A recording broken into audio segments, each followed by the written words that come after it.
You like motorcycles, freedom, boobs, and good times doing dangerous stuff? Check out the Biker's Lifestyle Podcast with Dirty and Tank. New episodes every Monday on YouTube, Spotify, iTunes, Google Play, and all other streaming devices. Check us out on Instagram and Facebook at the Biker's Lifestyle Podcast or TikTok at the Biker Podcast.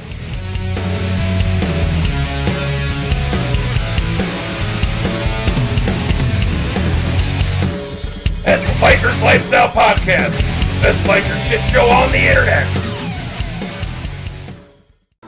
But tell me, just what is it that you want to do? Well, we want to be free. We want to be free to do what we want to do. We want to be free to ride. We want to be free to ride our machines without being hassled by the man. And we want to get loaded. And we want to have a good time. And that's what we're going to do. We're going to have a good time. We're going to have a party.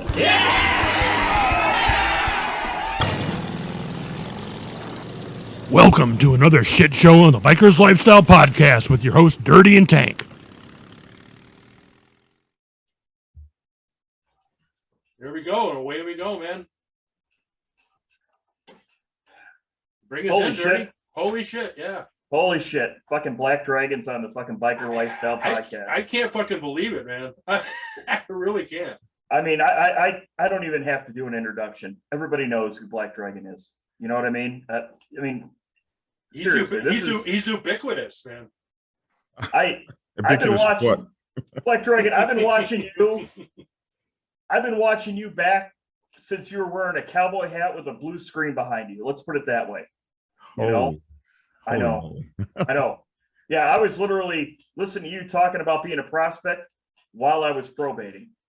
And holy moly. Yeah, that's been many years ago. So, you know, ladies and gentlemen, Black Dragon in the flesh, here we are. I have one question for you, and this is going to be like a tough interview for us because, like, how many hours and millions of hours have you put on the internet? So, I mean, everybody already knows everything that you have going on in life. But there's one question I got to ask you. What's that? You were part of the Biker Boys movie, right? You were like a technical advisor? Yes. Okay. Did you meet Lisa Bonet? Oh. Yeah. Good question. Is she as hot as she is in person? That's what I want to know. Yeah. Well, first of all, if you call her Lisa Bonet, she is not even going to talk to you. Bonet is what I said. Her name is Lilikoi Moon. Lilikoi Moon. Okay. I didn't even know that. By the time she had made it to Biker Boys, her name was Lilikoi Moon. And if you called her Lisa Monet, she'd walk right past you. Like if you called Muhammad Ali Cassius Clay. So that was the first thing. And so I actually accidentally called her Lisa a couple times. And she was really kind about it, but I could just, like tell from the look on her face, like she was, like, can these guys please get my name right? So that was one thing. But was she hot? Ain't even the word. I know. She was like smoking. I mean, I'm going to be quite honest with you. Like I grew up watching the Cosby Show as a kid, and I'm pretty sure she was like my first crush. You know what I'm saying? Like, I mean, she was it back in the 90s and the late 80s. You know what I mean, I don't have to tell you, She still had it. Oh, she still got it. And I hate to be a perv, but please, I'll take a perv moment. No, this is our show. Go ahead, man. Perv away. She was doing something. She was doing something. She was talking to another actor outside of her trailer, and she was doing something, and for some reason she raised her hands above her shoulders or whatever she was doing, exercising, stretching, or whatever she was doing, and her shirt came up above her midriff, and you could see that six-pack just there. Did you need a minute after that by yourself? I needed a spiritual moment. I just stopped and just stared, like my mouth, like hit the She was 4 or 5 levels of fine. And she was a pretty sweet person, especially for what was going on. Hollywood at that time, if you ever done a movie in Hollywood, the No. well, let me tell you all about it. But if you've ever done a movie in Hollywood, or if you've ever been an extra, they got really funky ass rules. And one of the rules is that as an extra, you don't mix with the movie stars. They have their own places to eat, their own separate tents. Yeah. One of the quickest ways to get thrown off the set is to like ask for an autograph, or can I be in a picture with you, or any of that kind of stuff.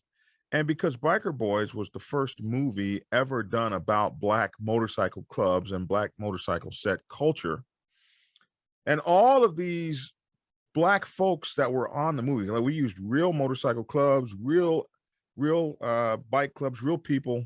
And we were on the set with people we had idolized. Kadeem Hardison, Lila Coy Moon, that others know as Lisa Bonet. Oh my God, Lawrence Fishburne, and on and on and on and on. All these stars, and they were so dedicated from Lawrence Fishburne on down to making. They broke every rule that you would break in Hollywood. Like they would refuse to eat in the actors' tents. They came over and ate with all of us extras. They came and hung out with the folks. To every star, including Lila Coy Moon, and they let us take pictures with them. They let us touch them. They let us hug them. They let us get their autographs. They broke every rule.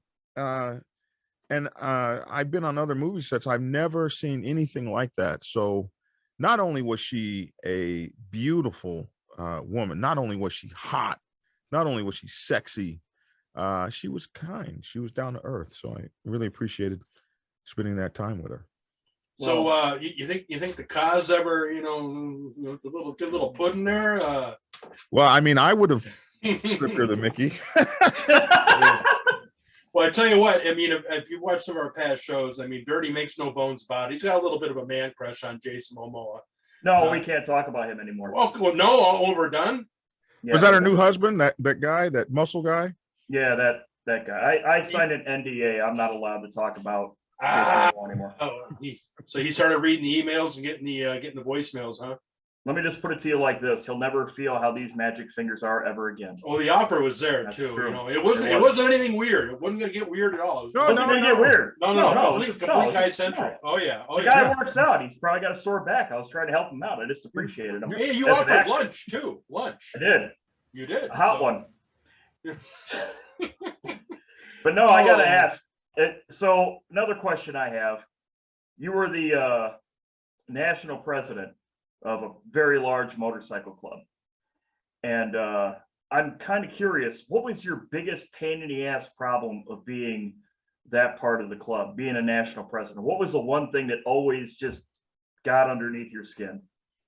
And I wrote about this in my latest book, The President's Bible. Oh, okay. Which is you can always have your book around, your shameless plug, but The President's Bible. Mm-hmm. Chronicle 1, Principles of Motorcycle Club Leadership. Find it on Amazon. But on Amazon and on Kindle, and soon to be this month, it'll be an audio book. That's what I'm going to be listening to it.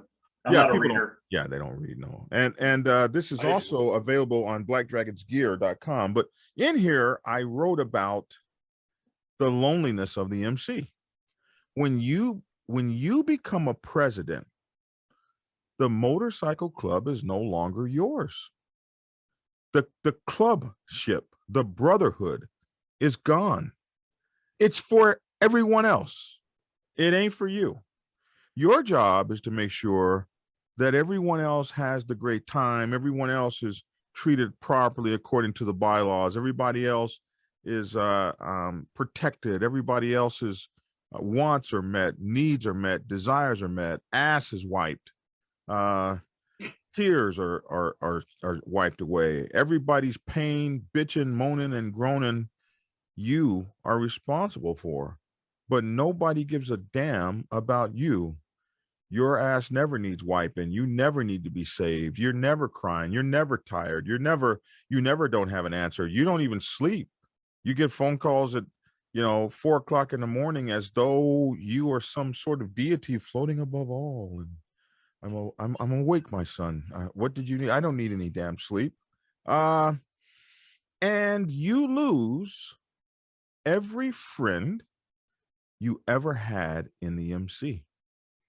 When you put down national president, you are haggard, you are beaten down, your reputation is in, and since I'm on a podcast and I'm not on video, I'll cuss. Forgive me. You'll be on video on YouTube. Cuss away. We fucking do all the time. Your reputation is in the shit tank because people will make it a point to remove you from office in any capacity they can. They'll tell any lie, they'll tell any falsehood, they'll make up stuff, or and they'll look to exploit your every weakness. You are a great guy day one when they patch you in, and your celebrity just goes downhill from there. And I mean, you can see all the national presidents of all these big top clubs go to prison, get excommunicated, get thrown out on their ear, get put out bad. President after president after president. Are we all bad? No. The politics of running a national MC suck. And if you notice on my cut, when you see me riding my motorcycle on my cut, there's a big yellow patch right above my heart that says leadership sucks. It is the loneliest, most devastating, heartbreaking job in the MC. Well, yeah, I hear you. Part of me can somewhat relate. We're not a national club, but at the same time, we're a club. And then being in the club life as long as I have been, I've realized that a lot of clubs share the exact same problems, But so now that I ask you that, what's the best part about being a national president? This shit goes my way, motherfucker. Yeah. That's the best part. Yeah. It goes down like I say it goes down. And to a certain extent, like for instance, hey man, if we're the blind leading the blind, then I want to be the blind sucker to make the decisions. Since neither one of us know what the hell we're doing, I trust my decision making a lot more than I trust yours. So since we're the blind leading the blind here, I'll take the lead. One thing that I'm not the most loved guy in the world in my club, but one thing is for certain, my accomplishments stand. You can't take from that. If you type the name of my club in a Google search engine, the day that my name stops popping up, then I'll be worried. But I got a chance, I got an opportunity. My brothers trusted me to be able to put my footprint on the MC, and it will stand for all time. So the greatest part about leadership was that I got to shape and mold and direct and massage and create the motorcycle club nation that I felt was best. I didn't have to sit back and complain about somebody else. And, I don't have to go to my grave wondering, what if I had stepped up to the plate? Because I did. and it was epic, and it was great, and it was harsh, and it was sad. And you get to be the most hated and most loved individual, and there is no middle ground. People either hate you or they love you. They can stand you or they don't. But what you don't get to be, which is great for some people, you don't get to just fade out and nobody ever really knew you were there. So there is a boon, both boon and curse, to being in a spot like that. And I wouldn't change a damn thing. Well, go ahead, Dirty. You had no, something. I was just gonna say, I mean, what I've found in leadership, you share all, you take on all the blame and share none of the glory. Whenever something good happens, it's always somebody else did it. It was always somebody else's idea. The club pulled together, they came through, yada yada yada. But when something gets all fucked up, it's always, well, who's responsible for this shit? And it's the guy at the top. Yep. Yep. And I live that. I even live that. I haven't been national president for, I think, going on close to 3 years now. And oh my gosh, they have meetings and my name is running to the ground. He did this wrong. He did that. He did the other. And even after you're gone, I mean, how long did Trump, jump on Obama? A couple years after the guy's gone. Yeah, the last guy effed it up. Hey, they all do that, though. You're going to hear that. Yeah, they all do that. You're going to hear that. And there's nothing you can do about it, except for understand that is that's the boon and the curse of leadership. And I'm fine with you got to have thick skin. It's got to be there. Well, you got to have thick skin to be in a motorcycle club culture, period. Well, point I was going to make as further to that is that today marks the day of would have been the 53rd birthday of our president, who Dirty's filling his shoes now. Got some big shoes to fill. He was killed in a motorcycle accident this past August. I'm sorry to hear. And Chop, he was as big as life, and you either loved him, you hated him. There was, he left a big mark. So yeah, I mean, he definitely was a big testimony to that. I think Dirty's being a little hard on himself, though. He's a little more democratic than Chop was. I mean, he's shouldering a lot of the responsibility, but he's got good people around him, and he definitely has people that do advise with him when he asks. He's pretty quick to do that and to help him find his own way, even though he can be a little bit of an asshole sometimes. But we can all. He's shaking his head over there, yeah. Well, I mean, I'm going to be straight up honest with you. I mean, no, lie to me. I fucking love it. Well, I'll do that later. Anyways, probably 50% of what I know about being a leader in a motorcycle club comes from this man that we're talking to right now. 50% of it. I mean, I've been listening to his podcast and YouTubes literally since way back when, and I mean, as far as like the other part, I don't know, Black Dragon, are you aware of a guy called Jocko Willink? No. Yeah, Jocko Willink. He's got a super popular podcast called Jocko's Podcast, and he's a former Navy SEAL. He's got a company called Echelon Front. A gajillion other side companies, wrote a bajillion fucking books. And write it down, folks. Yeah.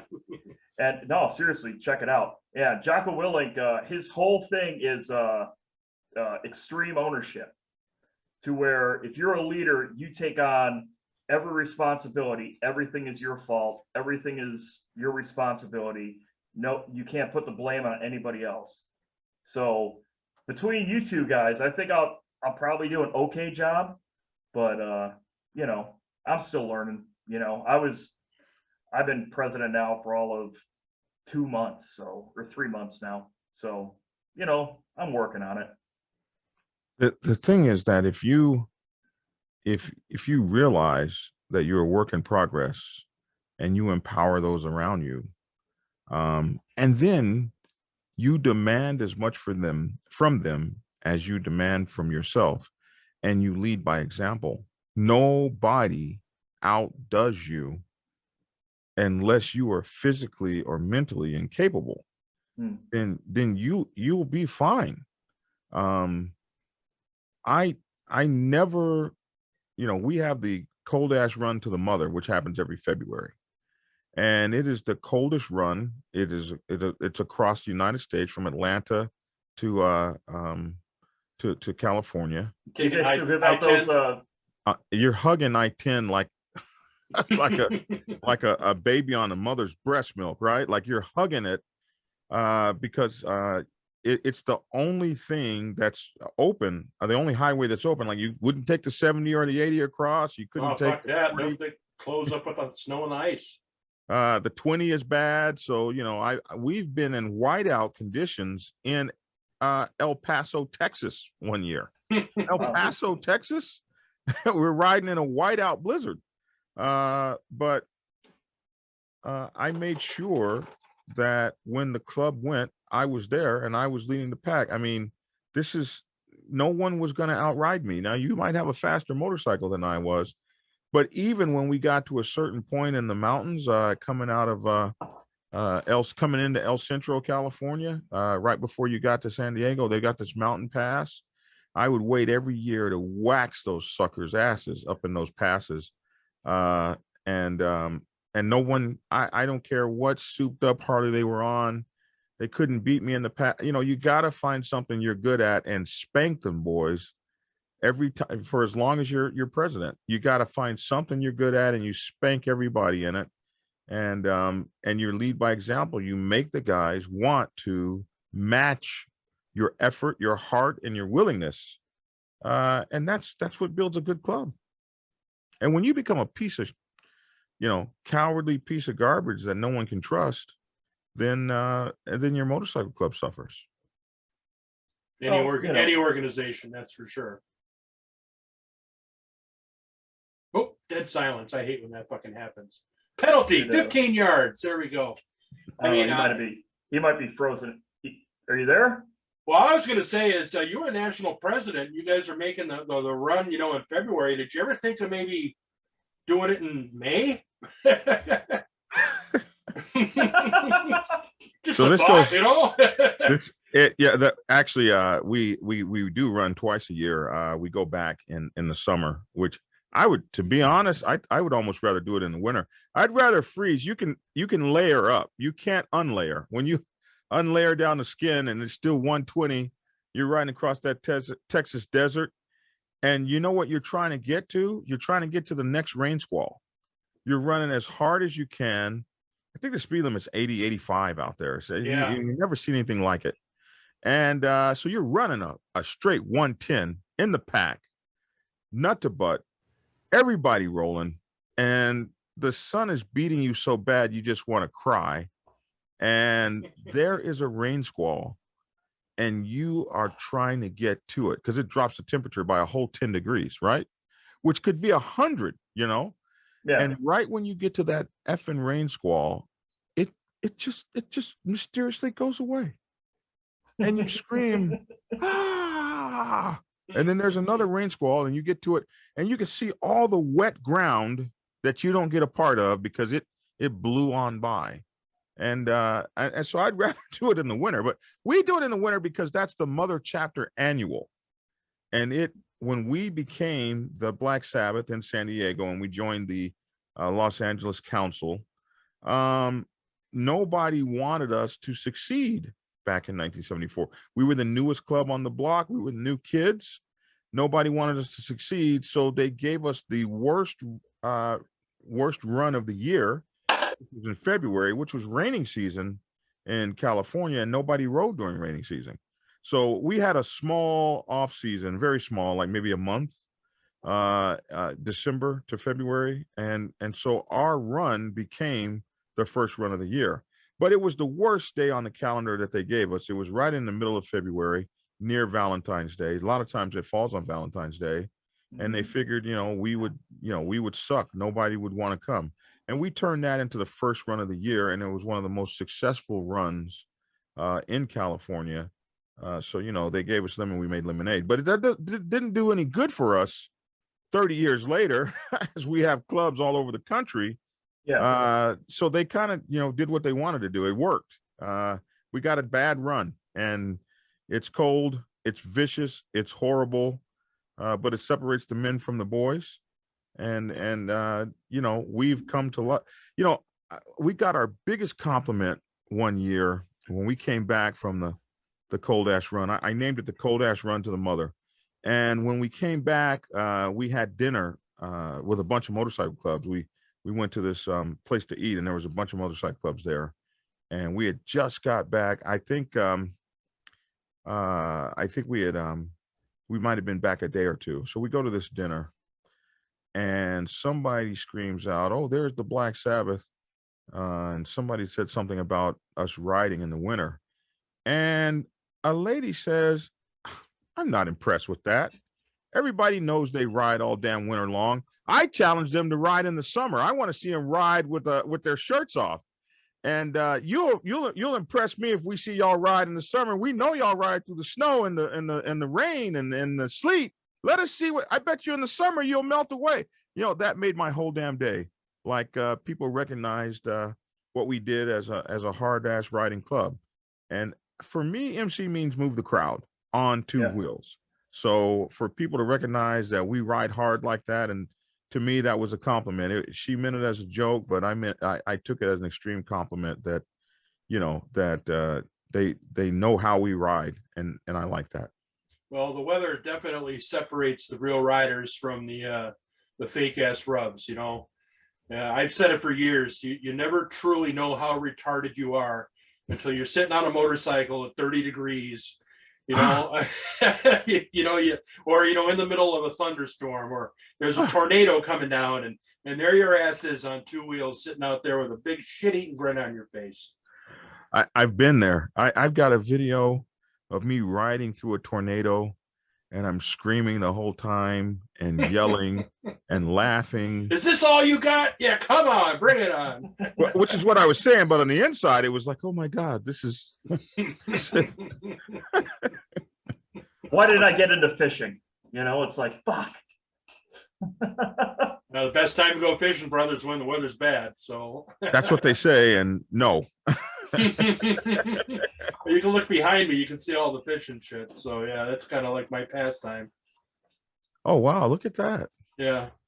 Yeah, he makes his own rods and everything like that. Yeah, I'm looking at. Look at that. No.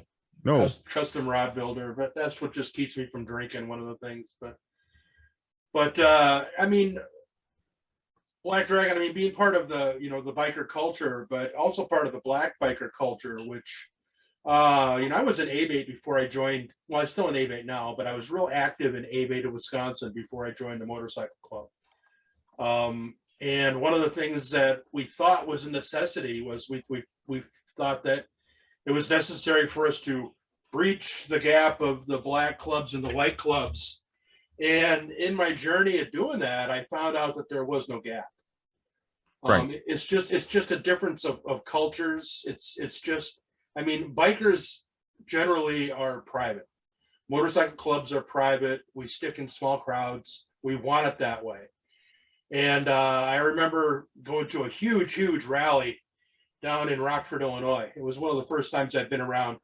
There were probably, 40, 50 motorcycle clubs that came in from all over the place. I mean, and the food was fantastic. They had 4 or 5 pigs and just, the beans. And oh my God, being a fat man, I love the food.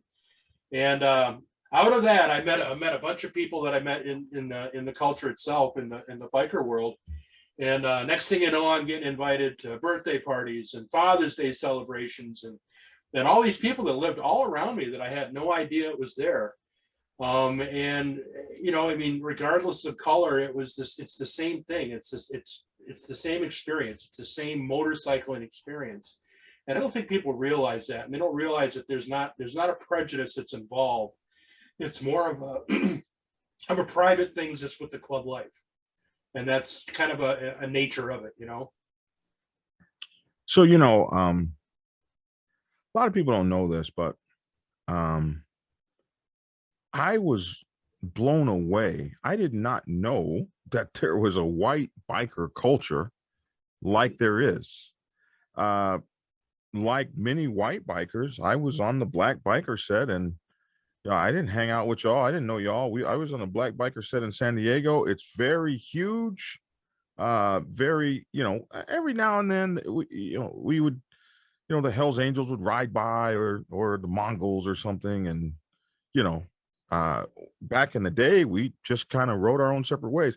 Every now and then, they would come to our club. We would go to their club, but for the most part, I had no idea of the greater so-called white biker set until I started doing Black Dragon Biker TV, which was originally called Black Dragon National President. So you got to understand, I was a national president before I understood the complexities and the similarities. It's crazy because when I started spreading my club out across the United States of America, I started running into areas that had no black COCs and no black dominance. And now I've got to deal with these top 5, top 10, all white 1%er nations as I'm bringing the Black Sabbath Motorcycle Club to these new areas.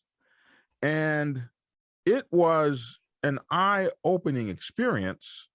And this is when I learned that I really knew and really understood MC protocol, because the things that I had learned on the Black Biker set, that's all I had. That was the only tool chest I had.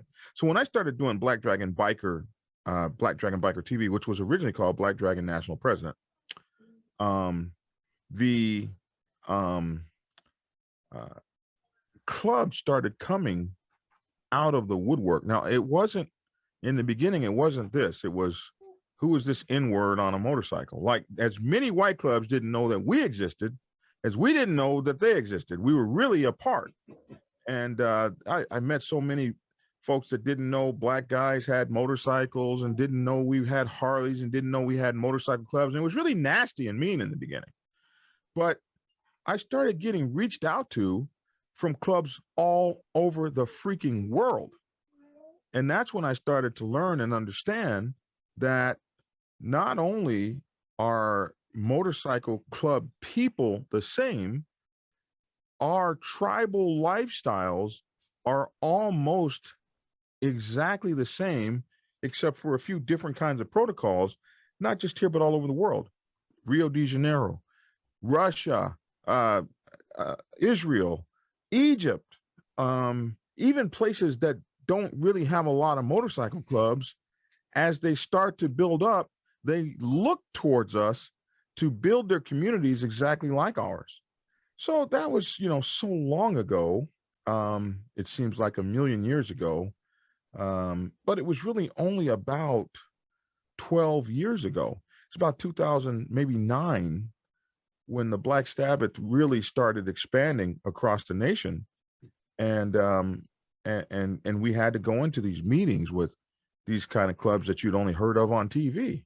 And so the way we had lived our lifestyle, the way the Black Sabbath Motorcycle Club had been when they made their calls back to the West Coast and talked to who they needed to talk to, or we were a stand-up club. So I'm blown away. Even to this day, I'm still blown away by the absolute similarities, how so many clubs, so many white clubs buy my books, how my books have become #1 reading for like almost 1,000 clubs across the world. And I didn't start off as this like arbiter of knowledge of the all-encompassing MC world. I was a black guy on a black set talking about the issues that we had. And this is how I know that we're kind of really human and connected, because the same dirtbags and snakes I had in my club, other people had those same dirtbags and snakes, and it didn't really matter what their race was or their affiliation was, or whether they were an all-white MC, a mixed race MC, whatever the case may be. We all had the same human problems and the same skills in leadership and the same skills in development and the same ups and downs, and we had the same drug addiction problems and the same alcohol problems and the same love for each other. And the other thing is we had the same passion for riding this steel. I know I could ride next to either one of you cats. We don't come from the same place. We don't have the similar backgrounds maybe, but we have the same morals and values. We have the same love of brotherhood. We are men who, bikers are loners, but biker club members are not. We are bikers and we are biker clubbers. We are different than bikers. We're not the same as they are. Mm-hmm. A biker can get on the road and ride from here to Michigan and never need a soul. If I'm not riding from here to Michigan with my brothers, I feel a hole in my soul. Now, there are sometimes I can't stand UMFs and I got to get out and ride on my own. But I feel at the top of my game when I'm riding in the pack and I can hear my brother's engines rumble and I'm next to him nut to butt at 110 miles an hour and I got to have him on his game or he's going to kill me. And he'll reach over, take his get back whip and slap me with it. And I'll reach down and grab his throttle and twist it. And we'll kick each other's motorcycles. And we're riding 110 right down the road. And the prospects are looking at us like, oh my God. And we're riding like one. We're riding together as one. I know that sucker. He knows me. I got to ride on the right. He's got to ride on the left. That's just how we get down. And we got the whole pack and everybody knows each other. And we got the prospects pulling up the rear, trying to figure it all out. And I feel on the top of my game with my colors blowing in the wind and the bugs hitting now these days, my windshield because I become a pussy. But and the bugs hitting my windshield and my wind and my beard, I let it grow out and it's blowing in my face. And I got my feet kicked up on my highway pegs. And I feel like I'm part of something mighty and amazing with my brothers. And I ride by bikers. And I'm like, yeah, whatever, man. Whoosh. When bikers see us coming, they pull over, they wave, they show us great respect. They move the hell out of the way. We're rolling harder than most bikers could ever ride. That's emceeing. And if something happens to me, my brothers are going to be there. It's an expectation. It's more than expectation. It's a knowledge. They will be there. Nothing will happen to me. Nothing can happen to me. If I go, we all go. Yeah. And every motorcycle clubber I know from around the world feels that way about his brotherhood. And if they don't, they get the hell out and find out what they do. I gotta tell you, man, it's hard to describe something like that to somebody who's not on the scene, who's not in a club. But you just put it in words and fucking bravo. Bravo. Your that audio is all screwed up there, Dirty. Oh, yeah. Oh, big time. Yeah, what happened? Beat the fuck out of me, Adam. Yeah, it's pretty bad, man. Well, carry on the show, man. Maybe I don't know, drop back up, maybe, or turn your audio off, turn it back on again. But I mean, you described it so well, man. You did. I mean, there is a rush riding in a pack, and you can't describe it unless you live it. There's just words can't possibly describe it. You got pretty goddamn close. I appreciate that. It's how I feel, in my heart. Oh yeah. So, I mean, one of the questions early on in the podcast, when we started doing this in our first probably 30, 40 episodes, we would always ask, riding one up, riding just next to one club brother, or riding in a pack, which do you prefer more? And I think you just answered that. You dig all of them for different reasons. Right. We ride staggered for safety and late at night. And this is how we do on the highway. This is kind of crazy. We pull out of town 2x2, suicide. And we ride like that really hard for about, an hour, 2 hours, 3 hours as we're rolling down the highway. Yeah. As we get into the trip, we will stagger because the guys are doing so much. They're talking on the cell phone, they're videoing. I taught the guys all this bad behavior. And so the guys are videotaping, they're talking on the phone, they're crying to their sweetheart. You can't hear the guy next to you. We look like a raggle-taggle band of starships, like if you're looking at Battlestar Galactica. I know I'm old right there, but this raggle-taggle band of bikes spread out all over the highway. It's just ugly. And then what'll happen is, as we approach town, as we approach a city, the road captain does this, and everybody falls back in the 2x2 formation. And when we roll through a city, we roll through like a real MC. As we get out of the city, the road captain will do a symbol, and then everybody will spread back out, and we just look like this raggle tag thing, stretched out a mile or two. Like sometimes if you want to talk to your girlfriend and Jones on the phone, we call it Jonesing, crying, begging, you'll have to drop way back behind all them damn Harleys just to hear her, and you can cry and, I really miss you too. And then, then you roll back up to the pack, somebody else drops back. And then as we come next to this, we get close to the city, the road captain bring everybody back together, and and now when we start getting down and like we're fixing to eat some highway up, and all we're doing is running through them gas tanks, baby. And you're rolling that sucker at about 3,800 RPM, side by side, and you're saying, okay, whose gas tank's going to give out first? So then we're pretty much side by side, rolling hard, everybody looking straight ahead. And this normally is in the Texas, Nevada deserts, that area. Mm-hmm. And you're looking at those cactuses and counting them as they go by. That right there is when we're really like bunched up and we're close real tight. And then for bad weather or poor visibility, we will spread back out again, so that one person doesn't go down and take the pack out with them. So my favorite is to ride 2x2, but we ride according to the conditions, how tired we are. You're doing 1,000-mile run in a day. We have a 1,500-mile run in a day. You're doing that run. We've done a 1,700-mile. So you'll see the guys really kind of staggered out as they're tired and weaving and carrying on. And you might roll up to somebody and kick his motorcycle. Hey, wake up, man. So, we ride how we feel the road, but most always when we come into town, when we're passing the town, you're going to see our pack looking like something you would see on TV. And then as we get out on town, you might be like, is that a motorcycle club? Those guys look terrible. So, Dirty, how's your mic doing? Yeah, fucking up again. Yeah, I think my audio equipment doesn't like 23 degree. Yeah, that could very well be the case. Yeah. Yeah, it's over on that. Yeah, we're down south, BD. He's dealing with the cold up there, so. Oh hell! So let's talk a little bit about.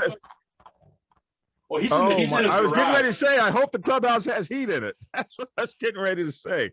But like most clubhouses, hell no. Well, the clubhouse, we do them at the clubhouse, but it's the anniversary. It's our president's birthday. So some of them were going to be down there toasting, doing a little toast to him on his birthday. He didn't make it to 53, but so it would have been a little commotion. So he's in his garage right there. Oh, he's in the garage tonight. Oh, yeah. Mm-hmm. Oh. Well, that's a little better when you say, mm-hmm. How about now? Oh, yeah, that's actually pretty good. You're good now. I have no idea. Yeah. Oh well, it's latency. It's in the latency in the wire. Let's shift gears here. Talk a little bit about the roundtable. It's something you guys have been doing, and we've been on now. I think 4 times now, Dirty. Yeah, at least 3, I think. No, 4. We did the one in August or early September. Oh yeah, that's right. Yeah. Here's what I want to know. Whose idea was that? So, Hollywood tells everybody it was my idea, but I really think it was Hollywood's idea. We were talking about it together. And as a lot of things that Hollywood and I do, we talk about together. But I really think it was Hollywood's idea. And he was talking about it, and he was telling me, this would be great for your show. And my my Nomad had told me to do it about 2 years ago. So it was the second time coming to me, and it was really, really nice to have it come out this way.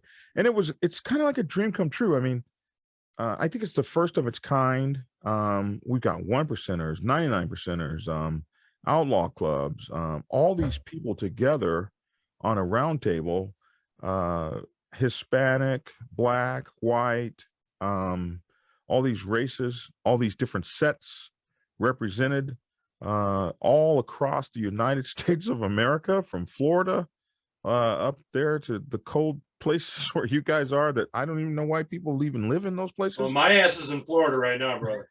That's what I'm saying.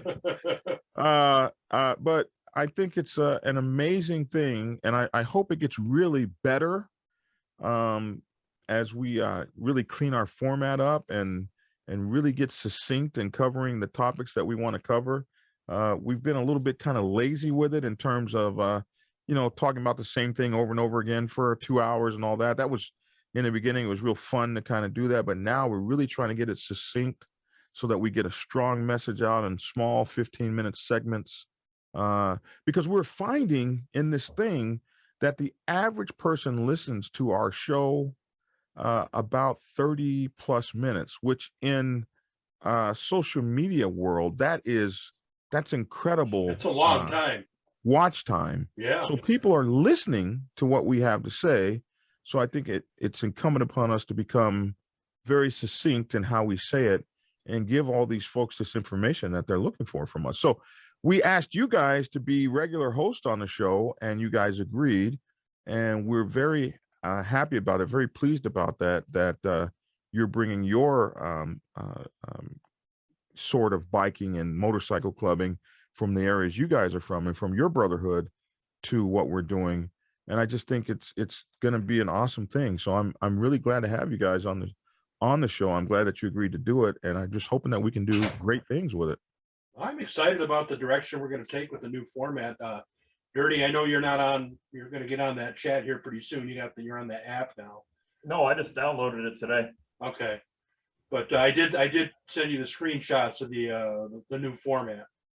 Yeah, no, I'm excited about it. I mean, this last or not this last one, but last one was kind of rough. But the one before that, when we were talking to guys from around the world, talking to that guy from Egypt, man, that was like mind-blowing stuff. I didn't even know they had motorcycle clubs in Egypt. Yeah. Same thing. When I first got started, I didn't know all this. And there was, another You just don't think guy of it, Yeah. Another guy we had that was from Brazil. They have, clubs in Brazil. Well, Crazy. I mean, his name was Muhammad, right? Yes. Yeah. When I asked him about, other, clubs from America being in that country, I had no idea that there was even an MC scene in that country. I mean, I know about Brazil and obviously Germany, and, we've all been watching Diver since way back when he was bitching about Sons of Anarchy. I mean, to hear a guy from Egypt talk like I would talk here in the States, it was just mind blowing. Seriously, I'm like, wow, this guy's like legit, and he's from a country that has pyramids. Right. It's like, fuck. Yeah, I mean, Right. They were talking about protocol, he was right around the corner. I mean, Yeah. that was fucking awesome. And what really made me feel good is a lot of that stuff they got from my channel, Black Dragon Biker TV. They've been following me for a long time, and I'm just like, from a guy from a small town in San Diego.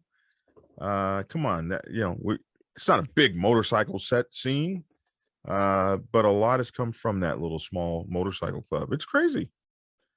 But I got a question for you. Yeah. So you've been in the MC scene forever. I believe the 80s or Yes. something like that. Yes. So obviously you've been around since way before the internet, and obviously you're still here. So what's the major thing you say, or you would say that the internet, especially social media, has done to change the motorcycle club scene? Well, I don't think that the internet has done much to change it. I think it's the same as it always has been, but the internet has done, like if you think of the Bible, I'm just going to use the Bible. You could say Torah or Quran or whatever you want to use, but these are old books. Yeah. Why are they still relevant? Because human nature has not changed. So it's funny that when I go to church now, people don't have a Bible. It's crazy because the Holy Bible, we thought in and of itself, the book itself had spiritual. Like if you were to do something with a Bible, my grandmother would knock you the hell out. If you look at the Quran, in it is an explanation that before you read this thing, you're supposed to clean yourself and wash your hands and stuff. Wow. And I know the Bible in my house sat in an esteemed place, and if you took it down to jot something on a piece of paper and you're going to use the cover of the Bible, you might get knocked in the next century. Yeah. And I say that because now when people open up their scriptures in church, they ain't even got no Bible. They're opening up on their cell phone. Wow. They're opening it up on their iPads. People are holding their iPads up, worshiping like this is crazy to me. Like, oh yes, oh Lord, it's like it's not the Bible. That's not holy. People point this at you like almost like a starship thing, like they could shoot you with it, like the scripture says. Dude, that's not a Bible. I feel the same way about the internet. The internet is it's not, the internet is not the thing. Humans are still doing the same thing we always did. It's just that now we're pushing it across a new medium. Yeah, it's a vehicle. And that vehicle makes it quicker, faster, more efficient, but it takes away some of the holiness. It takes away some of the mysticism. And I think that's what us old timers get pissed off about, is that the mysticism and the secrecy and the bullshit, that very comfortable smoke veil gets blown away like the Wizard of Oz. All of a sudden people can see behind the curtain quicker, easier. A prospect can figure you out quicker. He can go and look something up on the internet and tell you you're full of shit, when used to be he'd have to go to the library and open up some encyclopedias or something. So I think because it makes everything quicker and faster, I think what has changed the motorcycle club culture is the Gen Xer attitudes, and the internet is just an easier way for them to get those attitudes out. But the things that we didn't see, when I was 11, 10, 9, I had a newspaper route. I was up at 3 o'clock, 4 o'clock in the morning. Me too. Rolling my newspapers, riding my bicycle with my thing on strapped across the handlebar, the bag, pouch. yep. Yeah. And I could, I was so good, I could grab three papers out. I'm riding with no hands, and I toss one over there, toss one with the left hand, get this one and get the one across the street, hit right at the doors. If I didn't do it right, I'd have to get off my bicycle and go and pick it up and put it on the right place. When it rained, you had to stuff these things in plastic. If you had a motor, I'm doing this at 10, 11. You can't even let your kids out of the house at 3 o'clock in the morning, 4 o'clock in the morning. I was up at 4 in the morning. My papers were rolled. I had my route thrown before the sun came out. Can you imagine these kids doing this? Now grown people do paper routes. Yeah. So they don't have the same work ethic, but they don't have the same need for it, because that newspaper subscription is now on your phone, So say, yeah, print is dead, man. Yeah. So What's a newspaper? Yeah. So I I got one last question because I'm sort of freezing my ass off in here. But Was he? I know, right? Well, it is what it is. That, and we don't want to tie up too much of Black Dragon's time. I mean, the guy, you know what I mean? So it's just a fucking honor to have you on here. But I'm just curious, and you have established quite the legacy just in the internet sphere, if you will, just in like guys from Wisconsin and whatever. Like, you're not just a legend, as it were, in your own motorcycle club, but you're also a legend almost in the community as far as the internet goes, or as far as like the global network of bikers go. Everybody knows who you are, everybody knows your name. But I'm just curious, what do you want to be remembered for when everything's all said and done? Oh yeah, I want to be remembered as a lifer of the mighty Black Sabbath Motorcycle Club Nation, as a cat who would get out and ride his motorcycle, rain, sleet, or snow, and a guy who honorably and humbly, sometimes humbly, represented his MC. I want to be known as the guy who took a small MC that had a great reputation and built upon what the original 7 founding fathers started out. None of those teenagers lived, except for one, long enough to see the legacy of what they put down. And if any of those guys was to get out of their grave and see what had been done, I want to be known as the guy that was instrumental in making that happen. And I did it any way I could, by hook or by crook. And some people are okay with that, and some people don't like that. And I have no regrets. I did what I was instructed to do by the father and the founder of the mighty Black Sabbath Motorcycle Club Nation.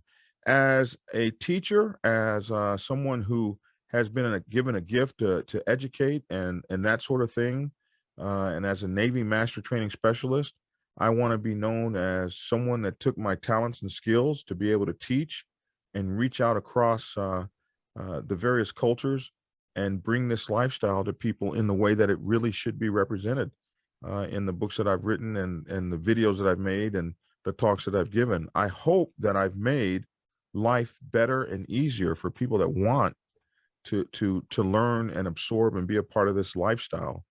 And I just want to be known as a hardcore biker. I'm a biker, not a choir boy. I will cuss your ass out. I will kick your ass. I will spit on you.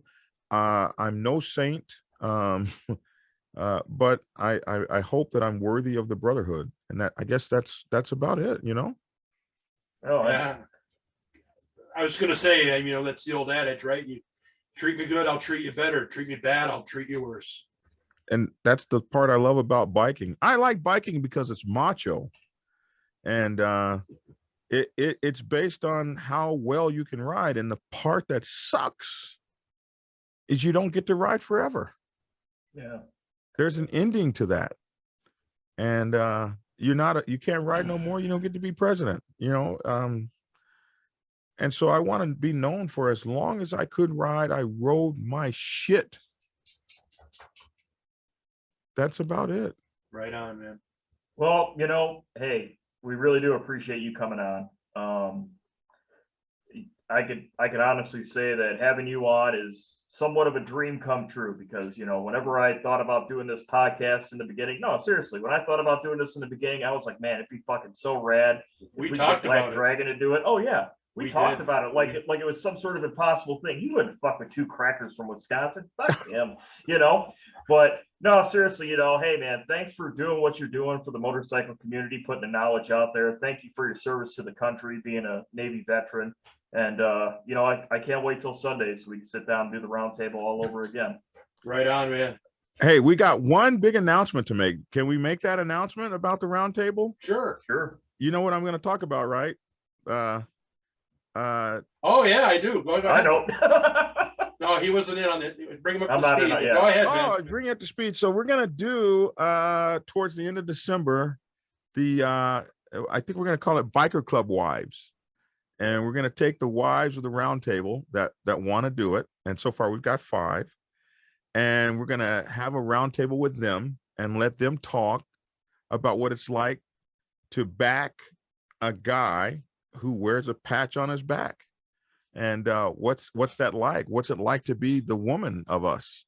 So you got to tell your wife and see if she's down. And Tank is, his wife is coming. So It floored me. I was blown away when she said yes.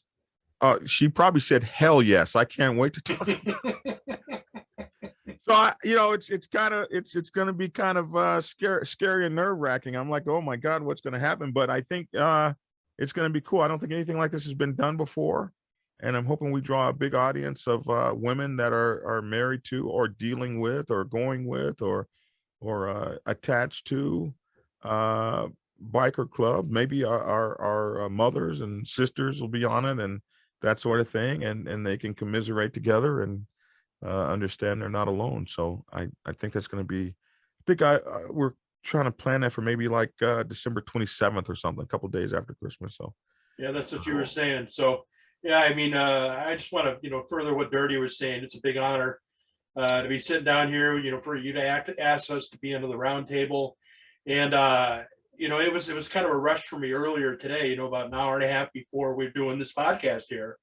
And I get a phone call, and I look down, and I had you in there from texting you, and it's like Black Dragon comes across my phone, and I'm like, look at Black Dragon's calling me. He's fucking cool as shit, man. And there we were, talking like we're old friends, just shooting shit and we're bikers, having a laugh or two. And man, I mean, the evolution of this podcast, the evolution of your show, and as long as we've been digging your word and what you've been saying and what you've been bringing to the community, fucking this is amazing for us. I just got to say. I will tell you this. I feel that same exact way when Dibber picks up the phone and calls me. Well, I'm like, oh my God, it's Dibber. Well, that's cool as fuck, man. So let's lead this out here. Thanks everybody for watching. Remember to get on, check out our channels. Check us out on podcasts. Like, subscribe, comment. Wouldn't kill you to do it. Send us around, share us, tell us with your friends. Tell some of your friends about us, rather. We're on a roll here on this podcast. We had Shaggy from his show. We had Brian the Biker. Now we got Black Dragon. And then next week we have the beautiful Meg from Meg's Motorcycle Journey coming on. And, I guess it's we're on a roll, man. So what the heck? Thanks for watching, everybody. And keep in mind, the most dangerous part in your motorcycle is the nut that connects the seat to the handlebars. Peace. Peace. Thank you.